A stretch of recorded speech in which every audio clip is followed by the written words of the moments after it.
Hello, everybody. Welcome into another episode of Bowl Breakdowns here on the Guilty as Charged podcast YouTube channel. My name is Alex, as always, here in this episode to talk to you about your guys' questions. I reached out to Twitter and YouTube per bi-week tradition on the show and wanted to take your guys' questions, take the temperature of the Bolt fam a little bit. There's some positivity, there's some negativity, a lot of negativity this week, which is understandable after last week's game. We normally get a lot of trade deadline questions in previous years. Obviously, the trade deadline is passed, so a lot of the questions today are kind of focused on how the Chargers finish out the season, as well as potential changes for next year and stuff like that. So wanted to start off the show by wishing you guys a happy Thanksgiving. I know I'm wishing you a happy Thanksgiving 6 days early. But this will be my last show I do until December 1st after the Raiders game. So just wanted to say from, I assume, me, Steven, Tyler, that we're all thankful for, what you guys do all throughout the year, supporting us and making all of this possible. So shout out to you guys. Truth be told, it's been 4 years since I've been able to celebrate Thanksgiving with my family, with all the stuff I've been doing in school overseas, and so take the time, celebrate with your families, for me in a way, and hopefully next year I'll be back and I can celebrate Thanksgiving with my family and do all that kind of stuff back in the States with everyone else. Hope the games are good. Joe Burrow will be back for Thanksgiving for whatever reason the Bengals are trying to kill him, but hope you all enjoy Turkey Day back in the States, and we are very thankful for what you guys do for the show. Without any further ado, I do have your questions pulled up on my mobile device here, and we'll start reading them. If we do get any repeat questions, obviously I'm probably going to kind of, if we've talked about offensive line, we got a lot of offensive line questions, I'm probably going to zoom through them if we brought up certain points before, but this first one comes from Frank Blakely. Is there a praying man's chance that we come out of the bye with the offensive line being left tackle, Jamaree Salyer, left guard, Zion Johnson, center, Bradley Bozeman, right guard, Trevor Penning, right tackle, Trey Pipkins?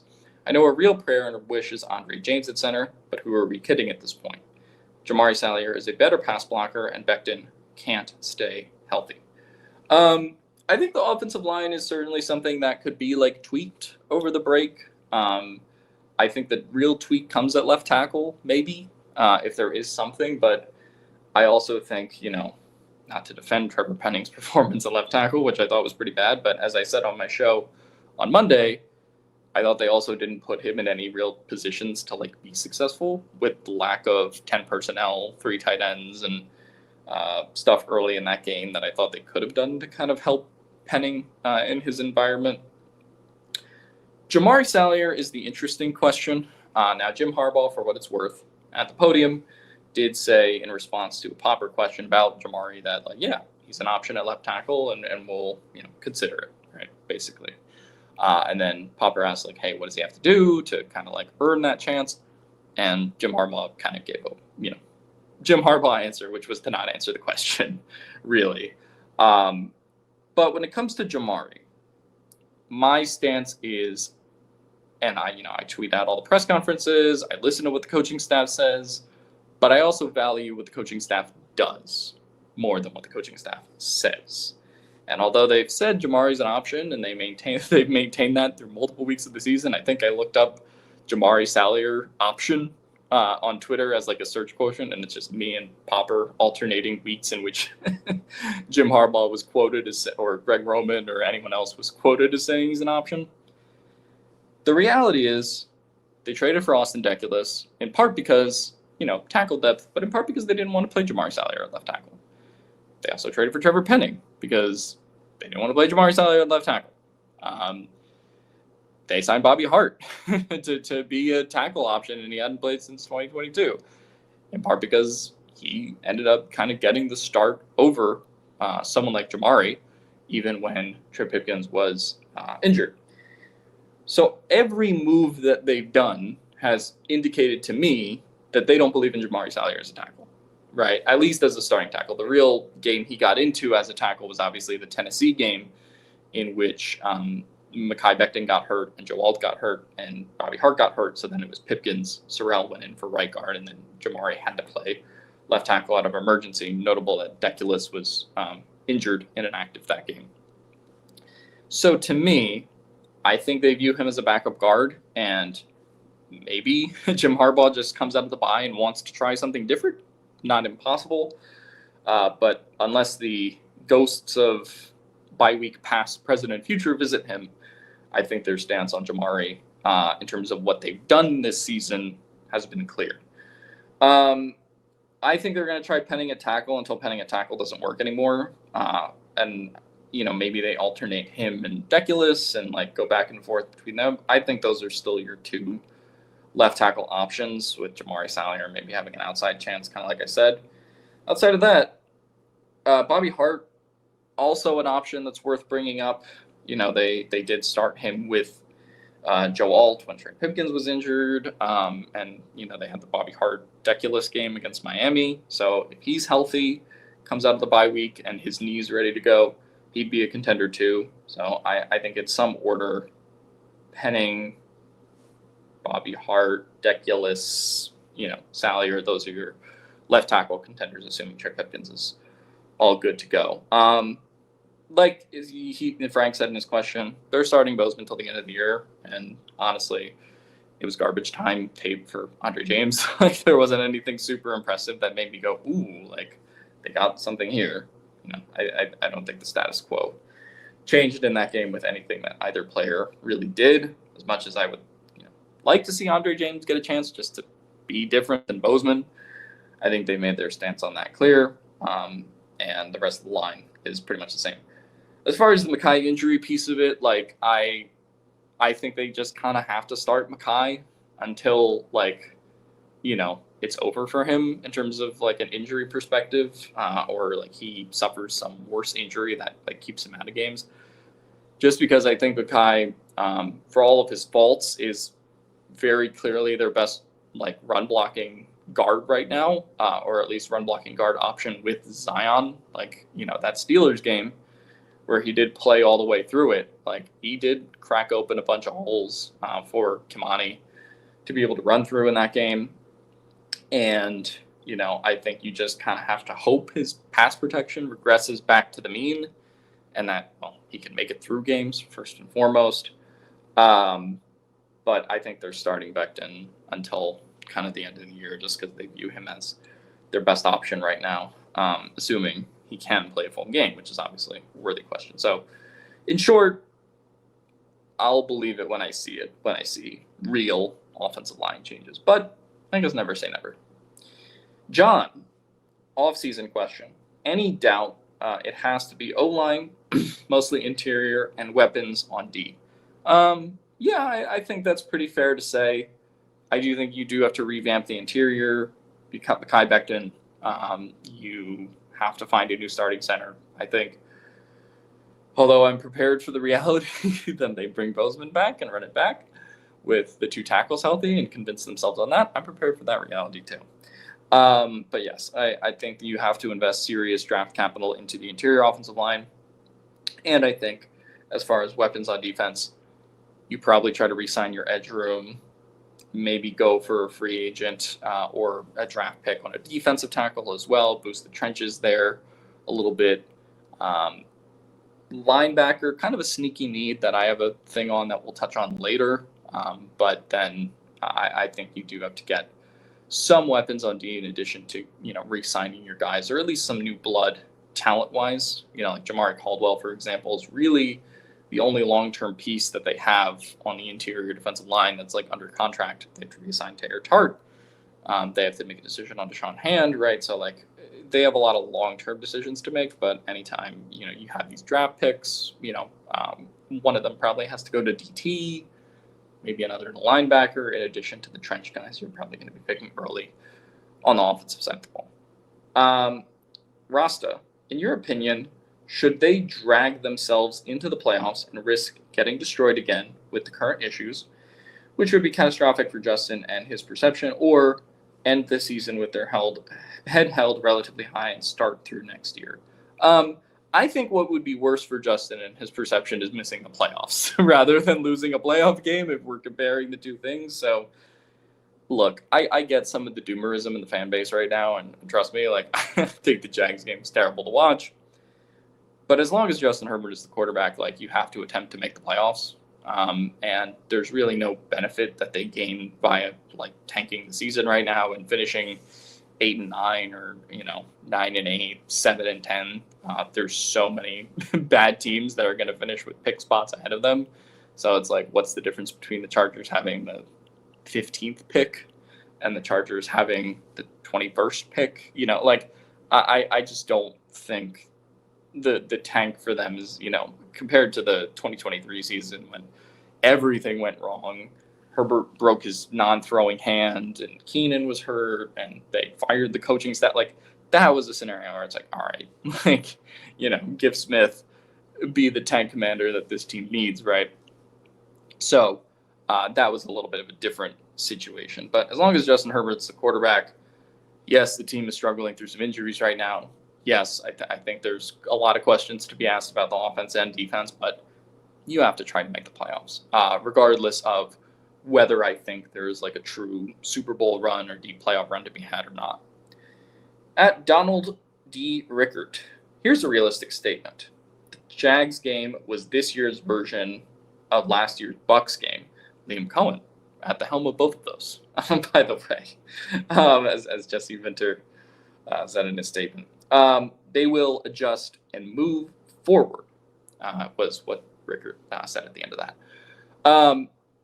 I think that's fair. Look, I don't think they're going to have as bad of a game again as what the Jags game was.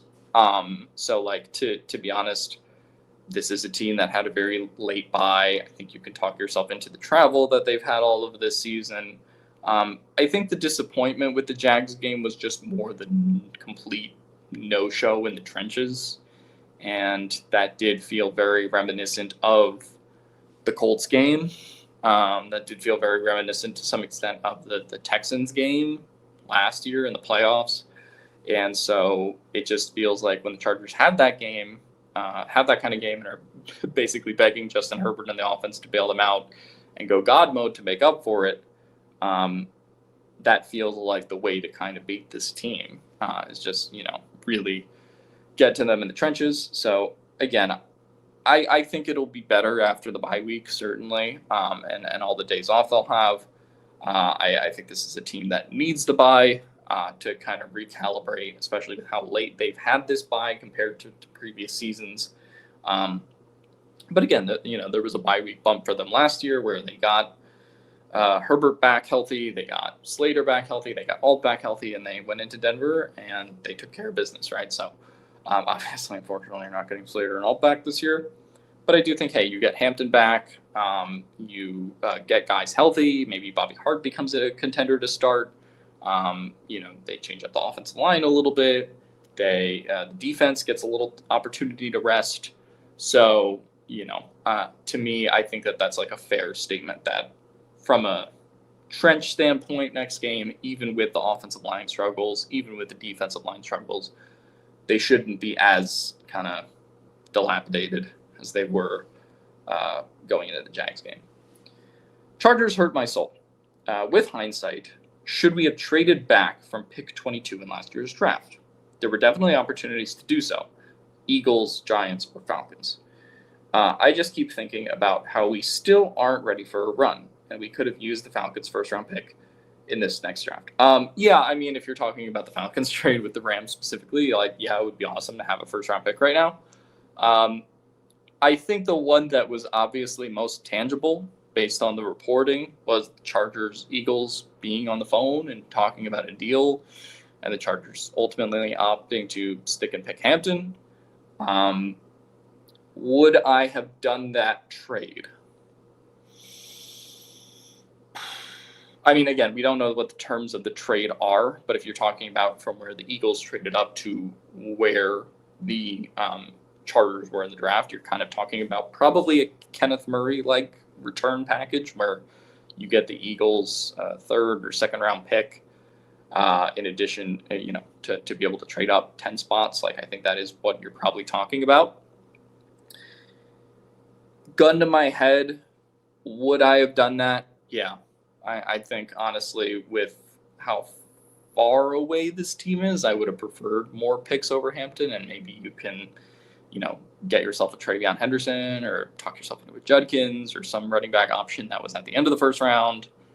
If you, wanted to get that premium running back upgrade. Again, I like Hampton as a prospect, and so this has nothing to do with Hampton. I like the pick for what it was, but I think it's fair to say, especially being as pick deficient as they will be the next 2 years, down 6th and 7th round picks in 2027, down the 5th and 7th round picks this year. If they had a little extra capital last year, it would be nice. But again, nothing is necessarily preventing them from trading back this year and creating more capital, right? So that's also still kind of an option. But gun to my head, would I have traded back? Yeah, probably. Dave, with a coach that celebrates trench warfare, position coaches to teach it, and a staff that nurtures the culture, how the fuck can our offensive line be this bad? From a different perspective, what are the odds that we literally have all the worst linemen in the league? I think there's obviously a lot of things that go into how the offensive line is playing right now. The reality is, they lost Slater and Alt, and any team that is relying on their backup tackles to this extent is going to suffer the consequences, especially like when you had a midseason Pipkins injury, when you had Bobby Hart get hurt, and now you're down to like offensive tackle number 7, 8, and 9, right? Like the tackle part is pretty understandable to understand how bad they are. The stuff that's less defendable is obviously opting to run back Bradley Bozeman and having your only interior offensive line addition for the rest of the season be Kai Becton, who unfortunately hasn't been able to stay on the field, and some of that injury stuff was predictable, hence why he only got the basically 1-year contract. That's a 2-year deal, I guess, in free agency, and why that interest in him was not, necessarily higher despite coming off the Eagles run. So to me, we've talked about it a million times with what they did in free agency this year and what they did in the draft. I didn't think it was sufficient from that perspective outside of Alton Slater getting injured. So then I can't kind of be surprised that when Alton Slater are injured, the interior offensive line looks a lot worse too. As far as a staff to nurture that culture, I don't know. Yeah, there's a lot of the questions to be asked about Mike Devlin, who didn't necessarily come in as he's a renowned offensive line coach. If they wanted to move on from him in the offseason, I would be fine. Do they have all the literally worst O-linemen in the league? I think Zion's been okay this year, to be honest. The problem is Zion is arguably the best offensive lineman right now. Or Pipkins, right? Like when those two are your best linemen, it's usually grim for the rest of the line. But I think this season, I hope, has shown that they need more investment than what they got, obviously, on the interior side of the ball. But it's death by 1,000 cuts in terms of the injuries at tackle, the coaching staff not coaching that well, frankly. I don't know what Mike Devlin has done to be able to keep his job, and them just kind of running out of options and running out of bullets to be able to address the problem. So I think that's really it. This comes from Joey Krishy. So we go from negative to the positive here. Some positivity to think about from Joey. Yes, the Jags loss was infuriating, but to be 7-4 at this point with all the injuries and historically bad offensive line, I feel like we have to be fine with that as a fan base. At least our floor is a 500-plus team with Harbaugh, easily a 5-6 team with Staley. I think this is true. I think there is a little bit of a gap between what the record is and how the losses have felt. And I don't even need to go into any advanced analytics to tell you that they're minus 63 in their losses. If you remove the Giants game from that, they're minus 60 in the 3 games between Washington, Indianapolis, and Jacksonville. So I do think the losses and the games that have gotten away from them because of the current structure of the offense and the defense not having the greatest days, that is what concerns me about the team, despite like the record being fine. I think they've generally, outside of the Giants game, taken care of business against the teams that they should. But when the games get away from them in the way that they have offensively, it is a little tough to watch. And if I were to be a little bit pessimistic, I would say, despite them being 7-4, they're 4-0. They're 4-0 when Joe Alt finishes games. They're 3-4 when Joe Alt does not finish games, and Joe Alt is not going to finish the last 6 games, right? I think from a Harbaugh standpoint, with all the things that they've been bludgeoned with injury-wise this season, I think ultimately, like if you're at 9-8 and 10-7, look, my prediction going into the year, even with Slater and Alt healthy, is 10-7, and I think they've clearly shown that with those 2 guys back, plus all the weapons they've added, and if you address the interior next year, the ceiling should be higher than 10-7 next year, assuming health provided, right? Even that was kind of my like wildest expectation prediction this year. Not or realistic prediction was 10-7, even though I thought they had a chance. Okay, maybe they can go to 11-6, 12-5. So from a Harbaugh standpoint and all the things that they've had to go through this year, I think that he is a floor raising coach. I just think that floor is getting markedly lower every week. That they're not going to play with Slater, they're not going to play with Alt, and the offensive health is kind of whittling away. So hopefully they come up with something during the bye week to kind of stem the bleeding there a little bit. But overall, like no one's calling for head coaching jobs or anything like that at the end of this year. I think it is balancing what they overall are as a team and like their 7-4 record with, man, they really could have been a contender with like one interior offensive line move more than they made and Slater and Alt being healthy. And so I think it's hard to balance like the confidence in the coaching staff with the disappointment in what could have been. So I think that's kind of, where it stands. Comes from LAL Never. Nearly 2 seasons into the Jim Harbaugh era, and I still don't know what is our team identity or what we are supposed to be. What exactly is the vision for this team? Imagine Justin Herbert with the run game and protection is the vision. Like that is, what Greg Roman and Jamar Mobb said multiple times. They have not been able to establish that in 2 years, and I do think that is a direct mark against them. At the same time, they have been bludgeoned by the tackle injuries. I think it goes back to what I said earlier, which is I still am kind of surprised that they were not more aggressive in the offseason in both the draft and free agency to addressing some of their trench weaknesses. I think there is a solution this offseason when, we can talk about another draft. We can, get into free agency again and potentially replace Bradley Bozeman and Mekhi Becton, who have had very tough seasons. So, there is hope going forward for them being able to establish the trenches in the way that they wanted, and that is the vision for this team, both offensively and defensively. But I think it's a very fair point to say that so far through 2 years, yes, the floor has been lower. Yes, they are going to finish with a winning record, but roster-wise, as well as kind of the team that they hoped to sort of be in the trenches, like a Harbaugh Michigan team or like a gritty Ravens team, they aren't that in either respect right now. And I think that's a fair thing to say. At Chico, do you think that we will make the playoffs over the Bills, Chiefs, Steelers, Ravens, Texans, and Jacksonville? It's looking rough after the Jaguars loss, and it's looking like that game could have decided whether we make it or not. Tell you what, the Texans looked pretty good last night, against their defense, against that Bills offensive line, which is better than the Chargers offensive line. Makes you think about that Chargers-Texans game coming up for sure and being like, a little scary. I do think they make the playoffs. I think they finish 10-7.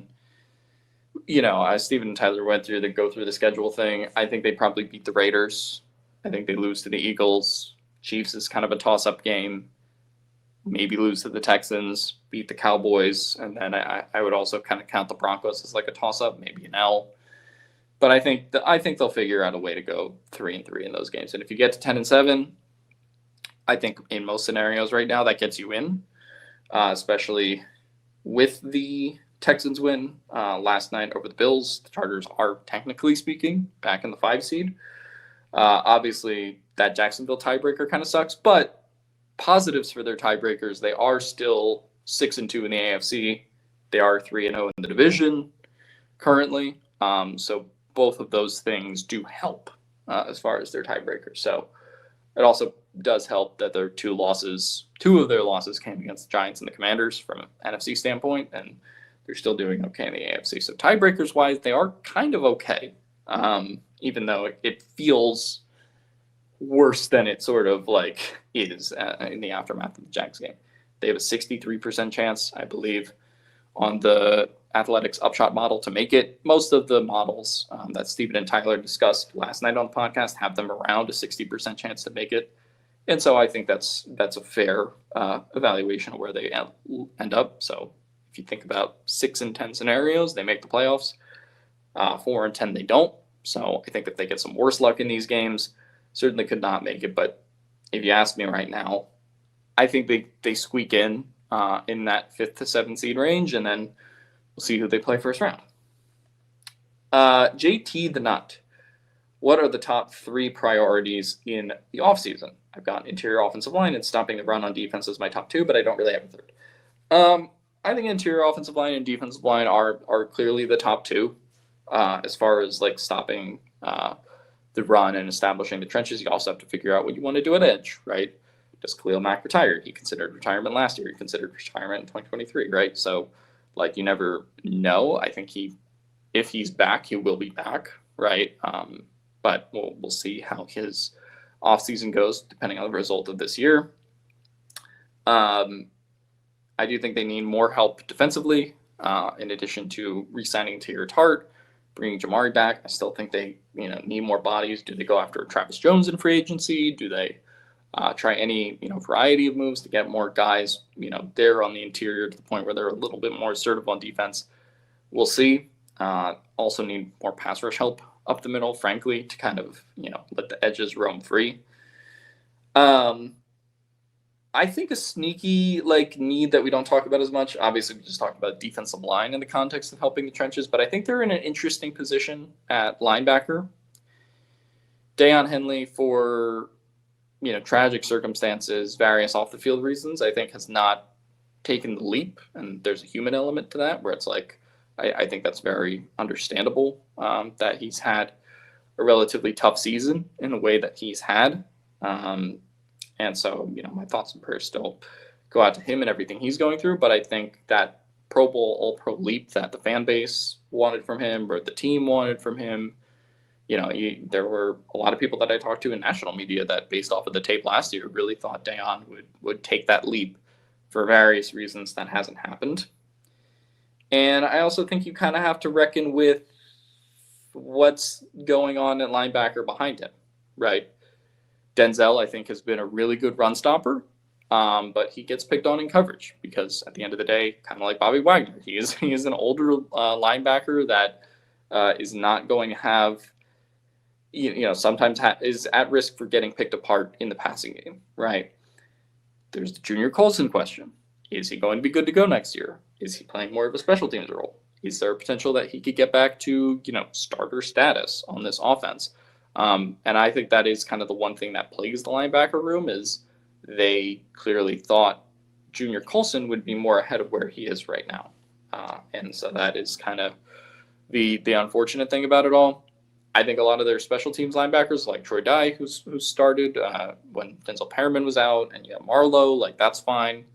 In terms of what Marlowe Wax has been able to do on special teams, I think it's actually been fairly impressive outside of the one penalty against the Commanders. I think he's pretty decent in special teams coverage. But I do think there are long-term questions to be asked about this linebacker room. Do you want to bring Denzel back? Do you need to draft another linebacker? What is Junior Colson? So a lot of questions to probably be asked at that linebacker room, especially after some tough games on film, including Colts, Commanders, and the Jags games. Adam Weir drummer. Which team, in your opinion, would be the best for the Chargers to face in order to advance in the playoffs? I feel weird answering this question because we did this last year with the Texans, and we were all like, yeah, we want to play the Texans. And obviously that did not go right now. That did not go good. So I think in general, the optimal matchup for them is a team that's not going to like sprint away from them offensively. So like you talk about the Steelers, who are still currently on top of the AFC North for however much longer they are, and that is like kind of the optimal matchup. You can talk about the Ravens, maybe, who haven't looked great offensively, but do we want to test this Chargers run defense versus Derrick Henry? It's a little bit of a no thank you from me. I think they can beat the Broncos, but that game in Denver with that defensive line and now us not having Joe Alt, that is a lot to ask for unless Bo Nix just absolutely throws them out of the game. Possible, but to me, I think if you're looking at the realistic list of options, it is probably either AFC North team, I guess, just based on them not having the sustained success offensively that I think both groups had hoped to potentially have this year. And we've already seen the Chargers obviously match up against the Steelers. They did pretty well, all things considered. Rasta, if you could change 3 to 5 things within the team with the coaching staff right now, what would you do? So I think the big thing that I see in terms of like the offense, particularly, looking at the tape of last week's game, I think you got to go with a lot more 10 personnel stuff. I think you got to go with a lot more 3 tight ends. I think you got to go with a lot more Arande, Fisk, and Matlock. If Disley's going to be a healthy scratch, which I'll talk about that in a second. But I think you got to go with a lot more of that. They're very productive out of pass plays in that goon package formation. It's like 0.44 EPA per play. They're above average relative to their overall run game when it comes to that formation too. And I think you just need more tight ends and running backs on the field in order to help your tight ends, obviously. Now that comes with a big but, right? To be able to do a lot of 3 tight end stuff, the Chargers have to offensively stick around in games and not fall behind, because then you wind up in the position like the Chargers were in against the Colts, where they're down 14 points in the fourth quarter and Greg Roman is running a lot of stuff out of max protect. And they're going on these methodical, like 15 play drives that they don't have time for, right? So like when, kind of like last week's game, I don't know how much they intended on using Fisk and Matlock in that game in general, but it became a little bit hopeless when, you fall behind by 3 touchdowns and you can't really do a lot of 3 tight end, max protect type stuff anymore, right? So that's like one thing. So obviously to be able to run more of the goon package, as the Chargers call it, you have to be able to do stay afloat offensively, and also hopefully that gets them a little bit more going in the run game. Hampton comes back. So I do think you got to run a little bit more pass and run out of 10 personnel and having the 3 tight ends on the field. That I think is a must. Will Disley over Tyler Conklin? It's time. Tyler Conklin's special teams tape sucks. I don't care that he's played 92 special team snaps and that Will Disley's played 4. Why are we punishing Will Disley for a drop he had against the Colts 4 weeks ago in a game that they got blown out in anyway? I think he's literally a better blocker than currently anyone on the team. He would help a lot. I also think that he just has more in his offensive bag from a pass catching standpoint than either Tucker Fisk or Matlock have. Very cute that Matlock got the goal line touchdown. Very cute that Fisk got the catch in the Steelers game. But you can run actual screens and leak routes and a lot of stuff with Disley. You don't have to go 4 verts all the time. But I do think he's a useful player from a blocking and passing perspective in this offense. And I don't understand, you're not going to use him to the extent that you did last year with Arande in the fold now. But him being a healthy scratch has been baffling. And I talked about that with Daniel Popper in his Substack a little bit. We went back and forth about that. And it's just I don't get what they're fucking doing with that at all. But those are two things. I think as far as the rest of it, special teams, do you try mixing it up at returner?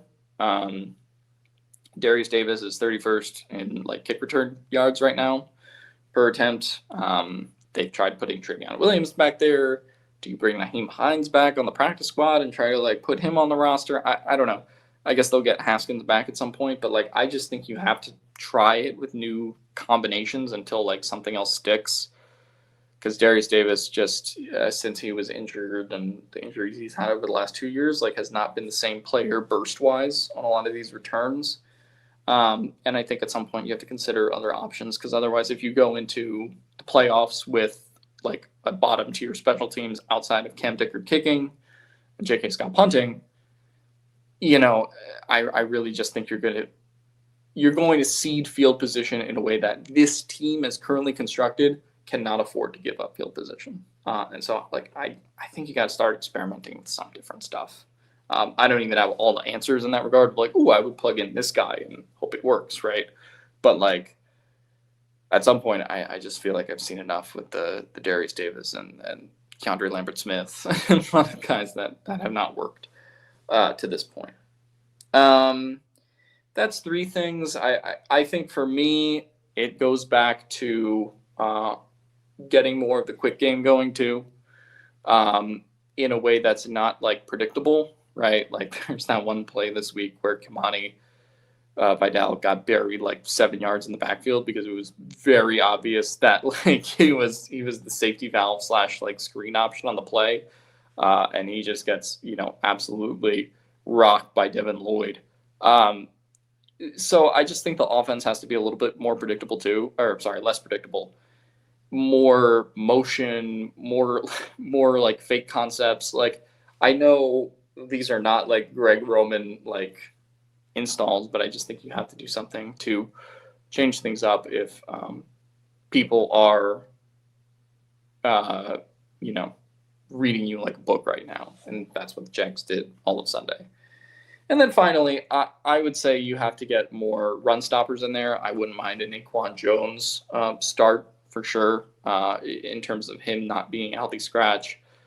I think they need him a little bit in terms of stopping the run right now. And then more blitz. I know Jesse Minter's preference is to rush 4 right now.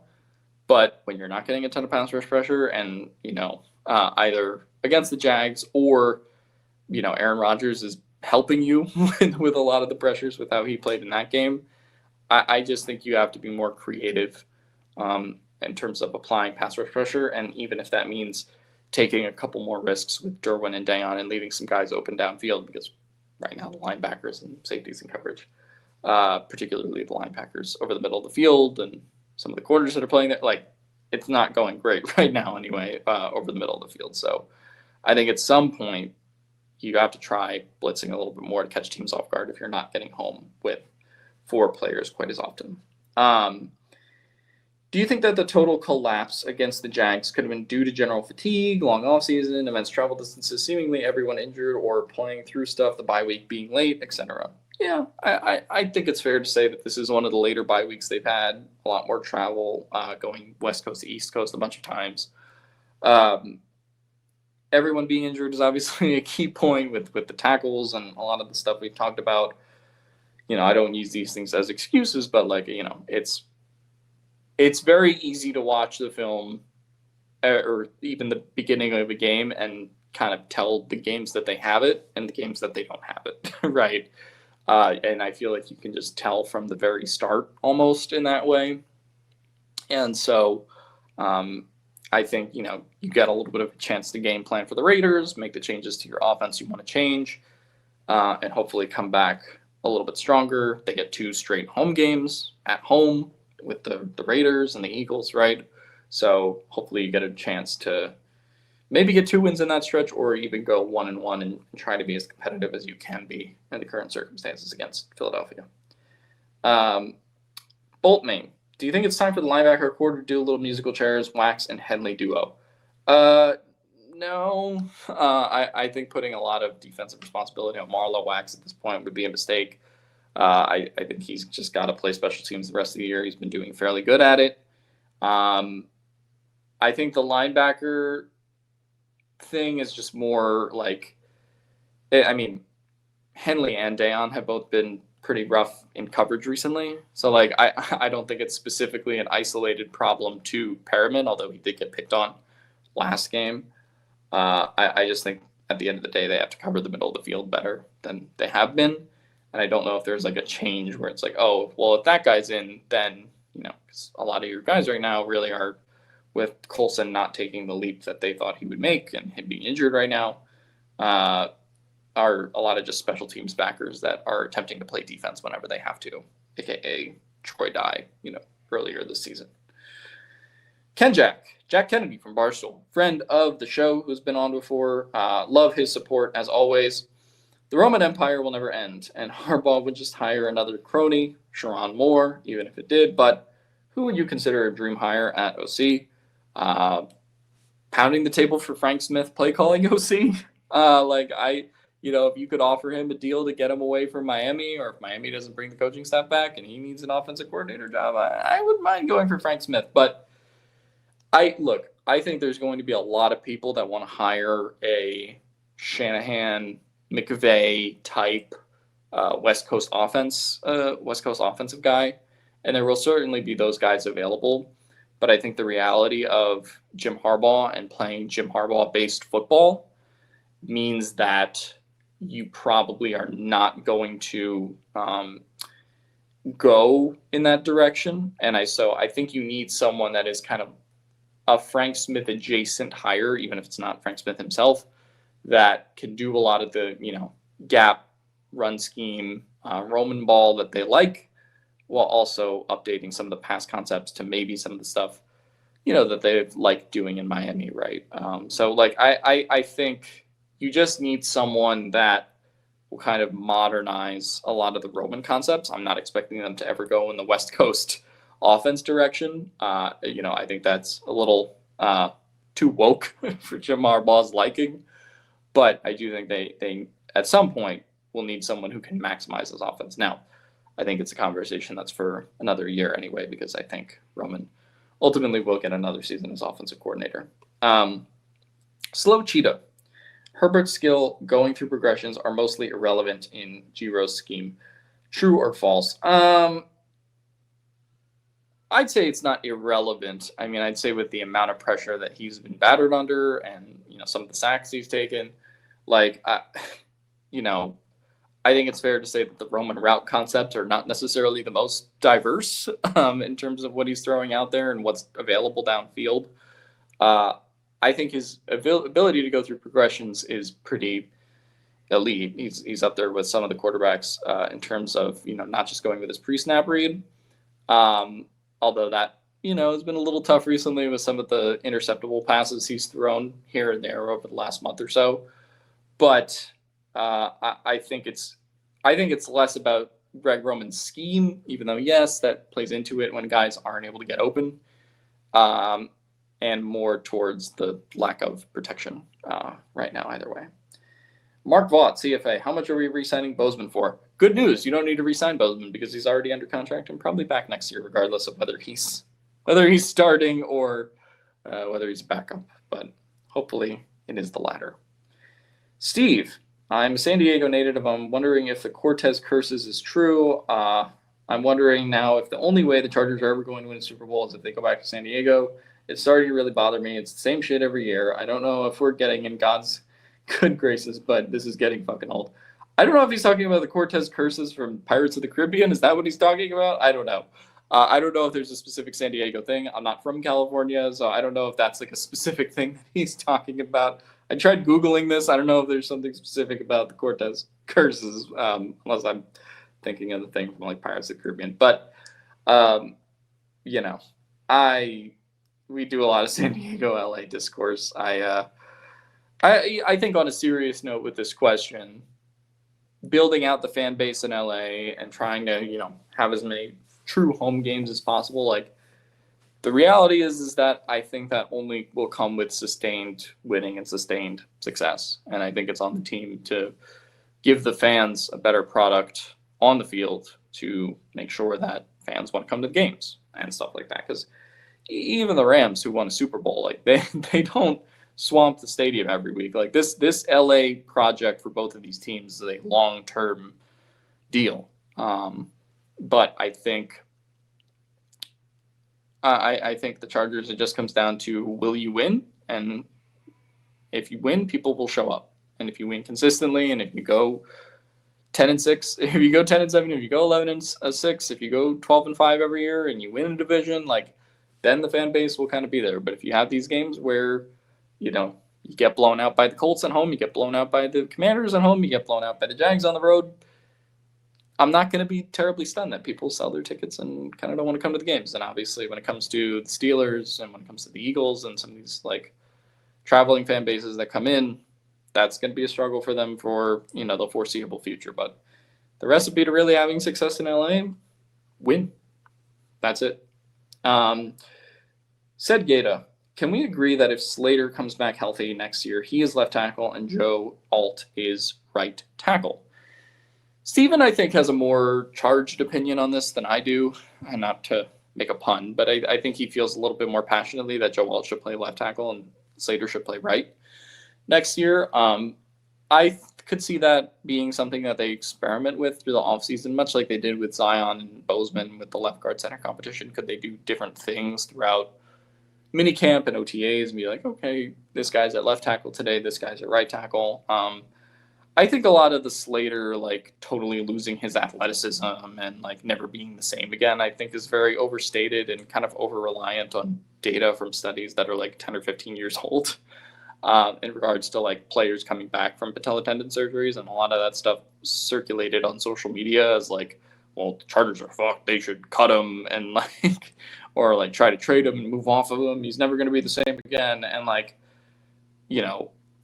we see Josh Simmons in Kansas City, who's like one of the best tackles in the league.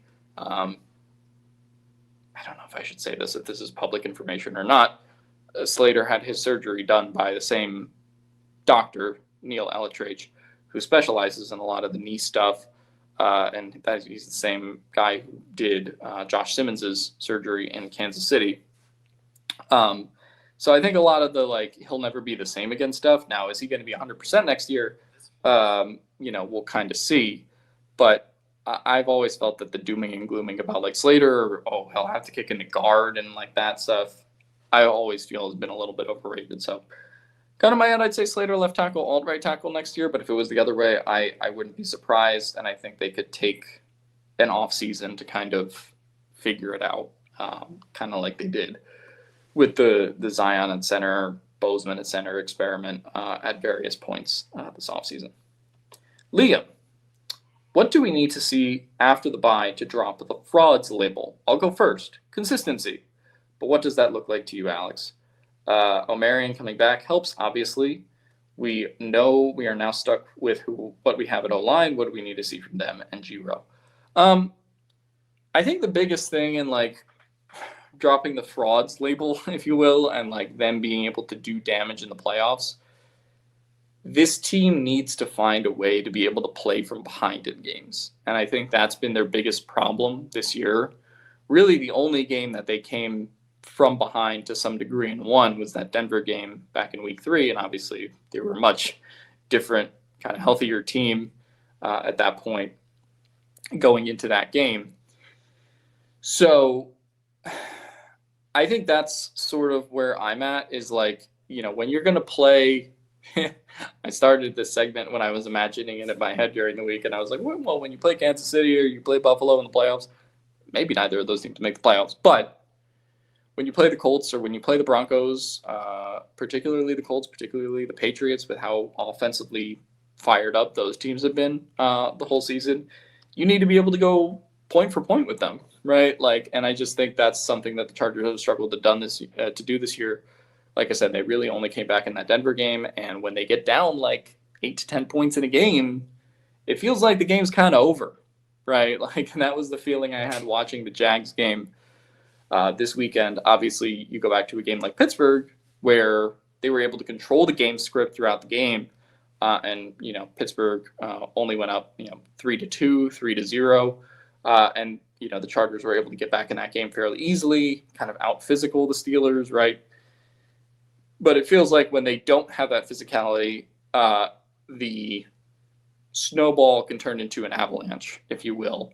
And then the state of the offense right now, they're not really built to come back from down 10 to 14 points in a game, like we've seen from some of the Chiefs' playoff offenses or some of the Bills' runs over the last couple of years. And so I just think once you come into the playoffs, for what I want to see in these 6 games to shed the fraud label is the Chargers be able to have some gritty efforts where they're able to stay in games offensively despite the current structure. And if I see that against the Eagles and against the Chiefs and against the Broncos, I'll be like, okay, like I buy this team maybe a little bit more as a contender. But until they're able to kind of like score a little bit more and play from behind consistently in these games, it's going to be tough to imagine them, truly winning a playoff game. But hopefully there is a little bit more offensive consistency, as you mentioned, with Hampton back, and maybe one of the left tackle options ends up sticking, and hopefully they can get Mackay through full games. But I think that is kind of the biggest thing they need to do to drop the playoff frauds label, is just have a little bit more consistency offensively and not have the offense crater when the offense craters, because that'll get you killed in the playoffs. Let's see what the next question is. This comes from Jamaree Salyer. Curious what your thoughts are on this take. Year 1 under Harbaugh, we had such a bump in coaching and a last place schedule, so we were primed to overachieve. Year 2, we only incrementally improved, but received a substantially more difficult schedule, resulting in the mixed bag performances we've seen. The 3-0 start to this year threw fans like myself off, assuming we had made a much bigger leap than in reality. However, bottom line is that this staff has always been aiming to build this team into a true contender status in year 3 and year 4. Thoughts? I've said this, multiple times in the offseason. I've always kind of said year 3 is the year. And obviously, year 2 became not the year the moment Slater and Alt died, unfortunately. And so I think that's fair to say that they need a couple more drafts to kind of get the roster into the optimal shape that they like it to be. But as far as what we've seen from the coaching staff, and is the coaching staff that's centered around this offensive line enough? Is Greg Roman enough? Obviously the run defense has regressed under Minter a little bit, even though the passing defense is relatively still okay.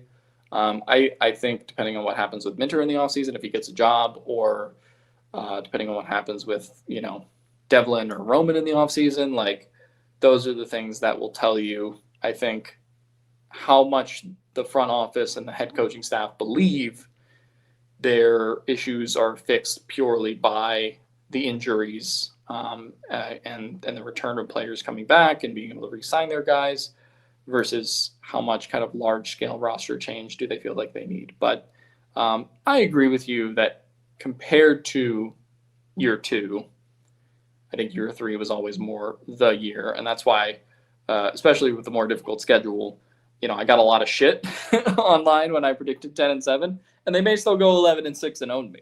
That's still possible. But one of the reasons I predicted 10-7 was just I wasn't totally convinced on the offensive line solution yet. And I did believe that the schedule difficulty, as you pointed to, was going to result in them taking one more loss than when you play Spencer Rattler and Jameis Winston and the guys that they were playing last week from game to game. So Bill Levis, shout out to a 2024 legend, but so on and so forth. So I give them credit for what they did last year, because I think they really pieced together a bunch of bargain bin, options, and made that defense work for what it was. It was one of the best in the league. But obviously, as we kind of know, they just need more investment, I think, in the offensive trenches and the defensive trenches as well. Danny Smith, how do you view the running back position on this team moving forward? Is Najee Harris done in LA, or do we expect him to come back next year? Has Kamani Vidal proven himself enough that the Chargers will not commit resources to the running back room this offseason? I think in general, they can't really afford to commit a ton of resources to the running back room when you've already spent a first-round pick on Hampton. Kamani will be back next year as a result of being on a 1-year, I think, $960K deal as for his IRFA rights, because he was cut from his rookie contract. So I think he still needs one more accrued season before he can hit free agency.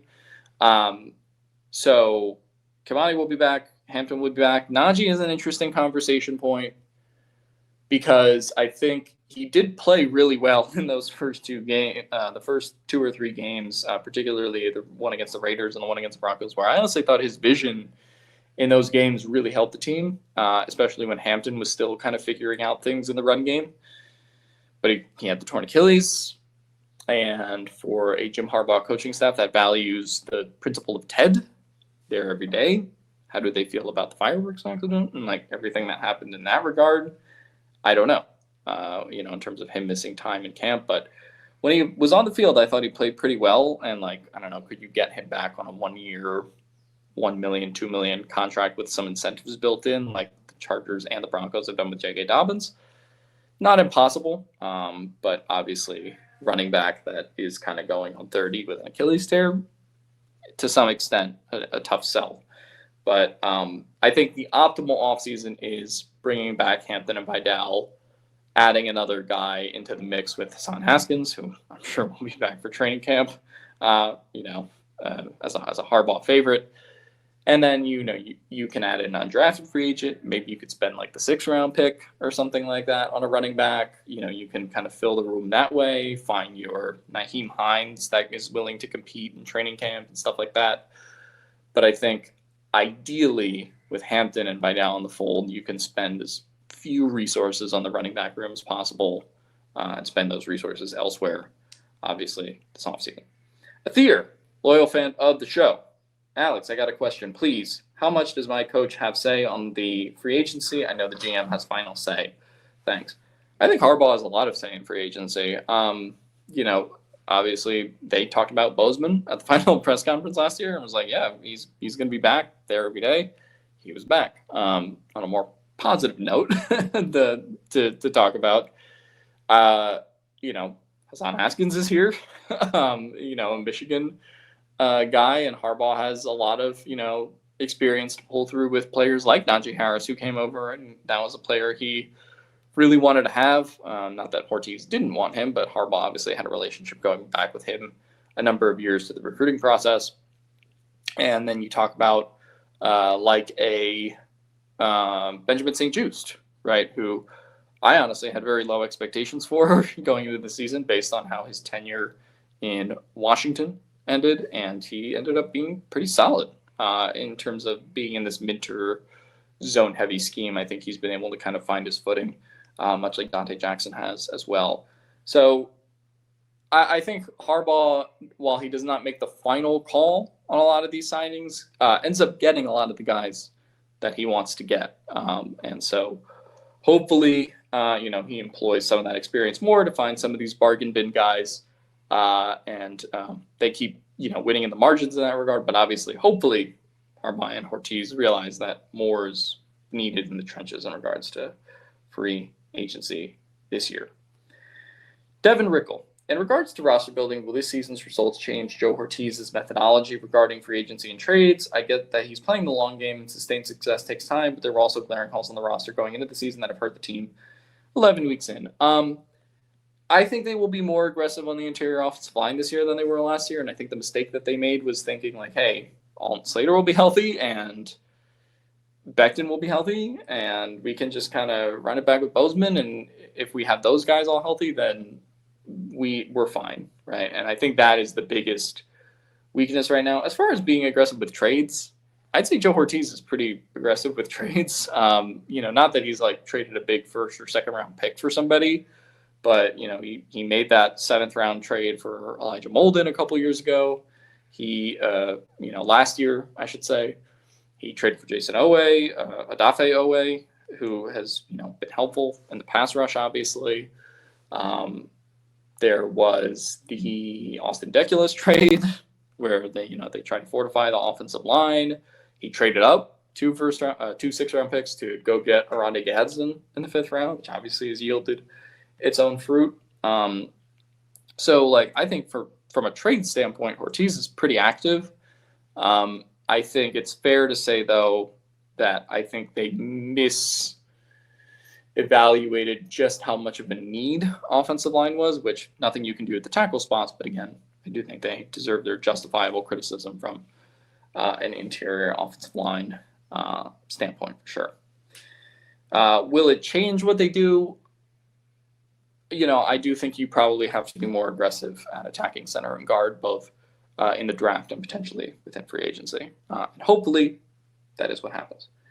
Steve, all I could say is a lifelong Chargers fan for 47 years. I'm disgusted at what's going on right now. I don't understand our offense. I understand our offensive lines went down, but the game plan last week was a bunch of bullshit. And whoever comes up with the offensive game plan needs to be backhanded. Look, I think it was a very bad offensive game plan going into last week, where I think Roman really underestimated the Jags front and a lot of the problems it would cause for the play calling. So kind of like I said earlier, I think they need more 3 tight end sets. I think they need more, quick, easy buttons, as Steven says, where you get the screen game going. Have Hampton and Kamani, run some routes as well. The short game, screen game with QJ, which is kind of working a little bit better than the downfield stuff right now. I think it's very fair to say that the plan going into the Jags game is definitely not nearly as good as the plan going into the Steelers game or the Vikings game in that regard. Let's see what else we got. This comes from Puma, YTV. In your opinion, who do you think is the second best player on this team behind Herbert? I firmly believe it is Slater. Bro is a top 5 tackle easily. Slater or Alt, I think, is the answer. I think the big 3 that I used to say was Herbert, Slater, Derwin. I don't think Derwin's been bad this year, to be clear, but I think he has taken a little bit of a step back as a run defender and as a tackler. So I kind of think it's fair to put him outside of that, top 2, or who's the best player behind Herbert. But Slater or Alt, I think, is very clearly number 2. O's Limerist Bucks asks, who is your favorite free agent to add to the O-line and D-line next year? O-line, I like Connor McGovern. Obviously, Tyler Linderbaum will be talked about as the guy. I kind of don't think the Ravens really end up letting him walk. But if there's a chance that the Bills let Connor McGovern walk and try to fill in the hole that way, he's been a pretty above average center for them. And I'd kind of like to see the Chargers make an aggressive push in the offseason to at least get a stabilizing presence, even if he's not going to be your long-term center of the future. And then you can kind of double down on the draft and get more interior offensive linemen. But I think McGovern right now is kind of my prime interior offensive line target, assuming that the Linderbaum thing doesn't go anywhere with the Ravens, because I don't expect him to really leave. And then I would say defensive line, Travis Jones. I mentioned him earlier. The Ravens paid Nnamdi Madubuike, and so I think the departure of Jones as a pressure creator on that interior, I think he's something that really outside of Tier, and they haven't had a ton of guys on the inside that can create consistent pass rush pressure, and Travis Jones is one of the guys that really can do that. So that's kind of my thoughts of first offensive line and defensive linemen that come to my head. Dad just wants to have fun. Asks, is there any chance for an offensive line reshuffle to finish off the season? In particular, I'm thinking we need new left tackle, center, right guard in place. I kind of answered this question before, but I'll restate it again. I'm thinking Salyer at left tackle, James at center, and Penning at right guard. These guys, the guys these 3 are replacing have been flat out awful this season, and it feels like insanity to think it'll improve over the bye. Don't disagree with you on the insanity part. I do think it is a little bit of a rearranging deck chairs on the Titanic situation. Again, I wouldn't be stunned if they went with Salyer, but as I said earlier, everything that they've done so far would tell us that they're not going to play Salyer at left tackle, but we'll see. I don't think they're benching Bradley Bozeman, team captain, for Andre James. I am not against having that experiment for sure myself, but and I think they envision Penning as a tackle. So I think Penning, probably out of the bye, is going to get another start at left tackle. And I think that's probably what we should prepare for, ultimately, all things considered. That will do it for today. I got to every single one of your questions, so no one can complain. I think at least I hit all of them. So that'll do it for me today, folks. Thank you for you guys that have stuck around for an hour and so forth that I've been rambling. I always do this with the Q&A episode where I talk way more than I should on certain things, but I hope you guys enjoyed it. I tried to stay as high energy as I could for an hour.